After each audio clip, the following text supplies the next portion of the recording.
Sir, एक पति का महत्व क्या है? पति के महत्व के बारे में मैं एक छोटी सी कहानी प्रस्तुत कर रहा हूँ सर। एक जगह सर सुखी वैवाहिक जीवन का कार्यक्रम चल रहा था। सुखी वैवाहिक जीवन का कार्यक्रम चल रहा था जिसमें से सैकड़ों शादीशुदा जोड़े उसमें भाग ले रहे थे। वहाँ पर सभी आए हुए थे। सभी ने देखा कि पति पत्नी वो जोक कहकर हंस रहे थे, एक दूसरे पर जोक कह करके हंस रहे थे, आनंद विभोर हो रहे थे। तभी सर वहाँ का संचालक आया तो उसने बोला, भाई चलो, ये तो सुखी वैवाहिक जीवन का कार्यक्रम है तो उसमें चलते हैं, पहले एक छोटा सा गेम खेलते हैं, फिर इसके बाद हम लोग इस विषय पर चर्चा करते हैं। उसने एक महिला को बुलाया, स्टेज पर बुलाया और उसने कहा कि ब्लैक बोर्ड पर आप 25 से 30 लोगों का नाम लिखो जो तुम्हें सबसे अधिक प्यारे लगते हों। 25 से 30 लोगों का नाम लिखो जो सबसे प्यारे लगते हैं तुम्हें। महिला ने पहले अपने परिवार के लोगों का नाम लिखा, फिर अपने सगे संबंधियों का नाम लिखा, दोस्तों का नाम लिखा, पड़ोसियों का नाम लिखा, सहकर्मियों का नाम भी लिख दिया उसमें। अब जो ऑर्गेनाइजर था उसने बोला, इसमें से आप जो आपको कम पसंद हैं 5 नाम मिटा दो। महिला ने अपने सहकर्मियों के नाम मिटा दिए और 5 मिटाने को कहा तो महिला ने सोचा, अपने पड़ोसियों का 5 और नाम मिटाने को बोला तो महिला ने अपने 5 पड़ोसियों के नाम मिटा दिए। महिला ने सोच करके कि अपने पड़ोसियों के नाम मिटा दिए। अब वो ऑर्गेनाइजर 10 नाम मिटाने का और कहा तो महिला ने अपने सगे संबंधी दोस्तों का नाम भी मिटा दिए। अब बोर्ड पर खाली 4 नाम ही बचे सर, जो उसके मम्मी पापा, पति, बच्चे का नाम था। अब वो ऑर्गेनाइजर ने कहा, अब इसमें से 2 नाम और मिटा दो। महिला बहुत असमंजस में पड़ गई।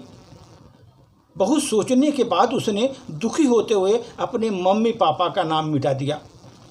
लोग स्तब्ध थे, शांत थे, क्योंकि वो जानते थे कि ये गेम सिर्फ महिला नहीं खेल रही है और उसके दिमाग का जो पावर है वो खेल रहा है, यही सब चल रहा है उसके माइंड में।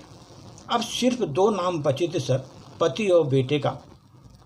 ऑर्गेनाइजर ने कहा, इसमें से 1 नाम मिटा दो। महिला सहमी सी रह गई। बहुत सोचने के बाद रोते हुए अपने बेटे का नाम काट दिया। तो ऑर्गेनाइजर ने महिला से कहा, तुम अपनी जगह जाकर बैठ जाओ।